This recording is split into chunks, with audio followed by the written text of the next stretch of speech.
ഞാനിന്ന് വന്നിരിക്കുന്നത് ചിക്കൻ്റെ ഒരു റെസിപ്പിയുമായിട്ടാണ്.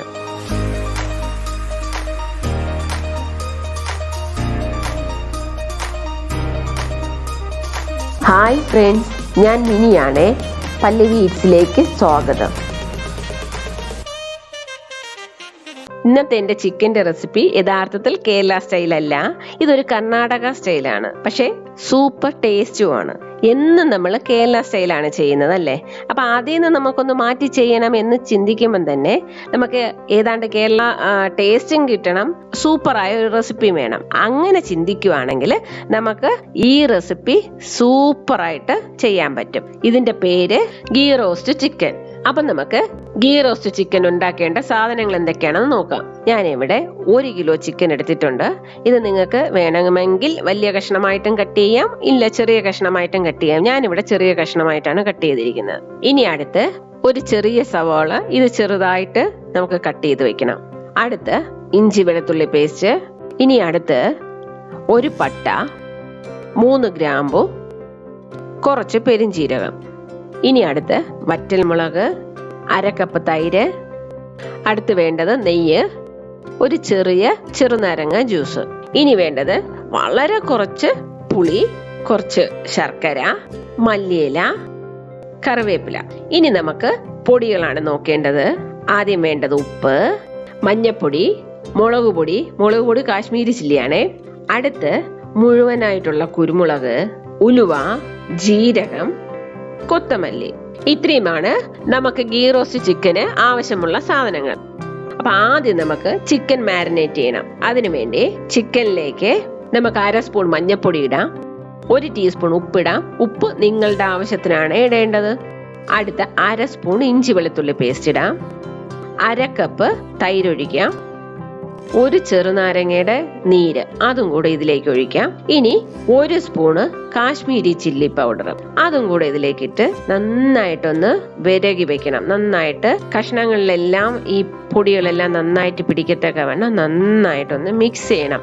മിക്സ് ചെയ്ത് ഇതൊരു 1/2 മണിക്കൂർ നേരത്തേക്ക് നമുക്കിത് മാറ്റി വെക്കണം. ഇനി നമുക്ക് മുളക് പൊടി മല്ലിപ്പൊടിയൊക്കെ വറക്കണ്ടേ? അപ്പൊ അതിന് വേണ്ടിയിട്ട് ഒരു പാൻ അടുപ്പത്ത് വെക്കാം.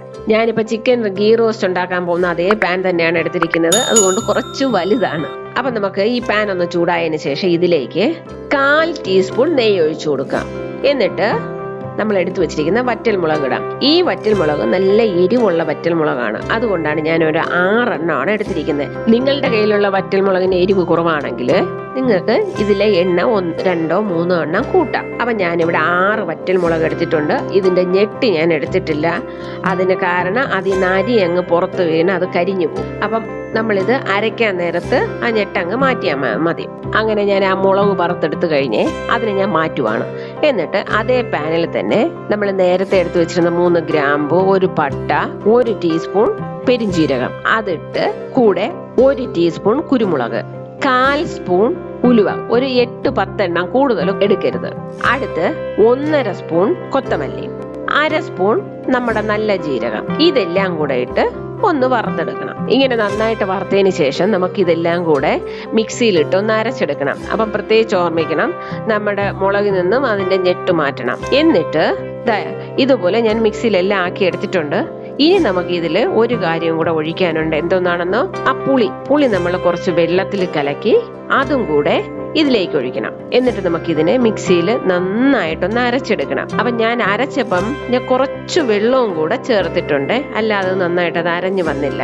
ഇനി നമുക്ക് പാൻ ഒന്ന് വയ്ക്കാം. പാൻ വെച്ച് പാൻ ഒന്ന് ചൂടായതിനു ശേഷം ഇതിലേക്ക് 2 ടേബിൾ സ്പൂൺ നെയ്യ് ഒഴിച്ചു കൊടുക്കണം. നെയ്യ് ഒഴിച്ചു കൊടുത്തിട്ട് ഇതിലേക്ക് നമുക്ക് 1 സ്പൂൺ ഇഞ്ചി വെളുത്തുള്ളി പേസ്റ്റ് ഇടണം. ഇഞ്ചി വെളുത്തുള്ളി പേസ്റ്റ് ഇട്ട് അതൊന്ന് ചൂടാക്കിയതിന് ശേഷം അത് ചെറുതായിട്ടൊന്ന് മൂത്ത് വരണം.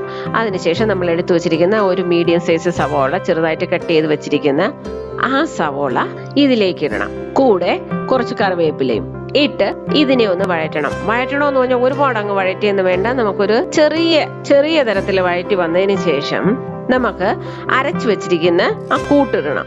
ആ കൂട്ടും കൂടെ ഇട്ട് നന്നായിട്ട് ഇതൊന്ന് മിക്സ് ചെയ്യണം. മിക്സ് ചെയ്ത് നന്നായിട്ട് അത് മൂപ്പിക്കണമെന്ന് അതിൽ നിന്ന് കുറേശ്ശെ എണ്ണ തെളിയണം. എണ്ണ എന്ന് പറഞ്ഞാൽ നമ്മൾ ഒഴിച്ച നെയ്യ് കുറച്ചൊന്ന് തെളിയണത് വരെ നന്നായിട്ട് അത് മൂപ്പിച്ചെടുക്കണം. അത് കഴിഞ്ഞ് നമ്മൾ എടുത്തു വെച്ചിരിക്കുന്നില്ല, മാരിനേറ്റ് ചെയ്ത് വെച്ചിരിക്കുന്ന ചിക്കൻ അത് ഇതിലേക്ക് ഇടണം. കംപ്ലീറ്റ് അതിനകത്തുള്ള ജ്യൂസും എല്ലാം കൂടെ അങ്ങ് ഇതിലേക്ക് ഇട്ടാൽ മതി. ഇട്ട് നന്നായിട്ട് ഇളക്കണം. നന്നായിട്ട് ഇളക്കി അത് നന്നായിട്ടൊന്ന് തിളച്ചതിന് ശേഷം നമുക്കിതിനൊന്ന് അടച്ചു വെക്കാം. ഒരു 6-7 മിനിറ്റ് അത്രയും വരെ നമുക്ക് അടച്ചു വേവിക്കാം. ഇടയ്ക്കൊന്ന് ഇളക്കി കൊടുക്കണം. ഈ റെസിപ്പിയിൽ സ്പെഷ്യലായിട്ട് എനിക്ക് ഫീൽ ചെയ്ത കാര്യം, നമ്മൾ ഇതിൽ 2-3 കാര്യങ്ങൾ മാറി ചെയ്യുന്നുണ്ട്. എന്തൊക്കെയാണെന്നോ, ഒന്ന്, നമ്മൾ കേരള സ്റ്റൈൽ ചിക്കനിൽ നമ്മൾ ഒരിക്കലും പുളിയോ അതുപോലെ ശർക്കരയോ ഉപയോഗിക്കാറില്ല, നെയ്യ് ഉപയോഗിക്കാറില്ല. ഇതൊക്കെ തന്നെയാണ് ഈ കറിയുടെ ഒരു സ്പെഷ്യാലിറ്റി. അതിന് കുറച്ചും കൂടെ ടേസ്റ്റും കൊടുക്കുന്നത്. അങ്ങനെ നമ്മുടെ ചിക്കൻ നന്നായിട്ട് വെന്ത് കഴിഞ്ഞു. ഇനി ഇതിലുള്ള വെള്ളം കംപ്ലീറ്റ് വറ്റണം. നമ്മളിതിൽ വെള്ളമൊന്നും ഒഴിച്ചിട്ടില്ല, പക്ഷെ ചിക്കനിൽ നിന്ന് ഇറങ്ങിയ വെള്ളവും തൈരും നാരങ്ങയും എല്ലാത്തിൻ്റെയും കൂടെ ആ വെള്ളവും എല്ലാം നന്നായിട്ട് വറ്റണം. അത് വറ്റിക്കാൻ വേണ്ടി വേണമെങ്കിൽ നമുക്ക് ഒന്ന് ഹൈ ഫ്ലെയിമിൽ വെക്കാം. ഈ സമയം നമുക്കൊന്ന് ഉപ്പൊക്കെ നോക്കാം.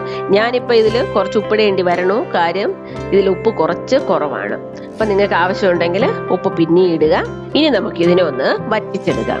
വറ്റിച്ച് ഇത് നന്നായിട്ട് ഇനി നമ്മൾ ഒഴിച്ച നെയ്യിൽ കിടന്ന് അത് നന്നായിട്ട് വരട്ടി വരണം. എൻ്റെ പേര് തന്നെ റോസ്റ്റാണ്. അപ്പം അത് നന്നായിട്ടൊന്ന് വരട്ടി വരണം.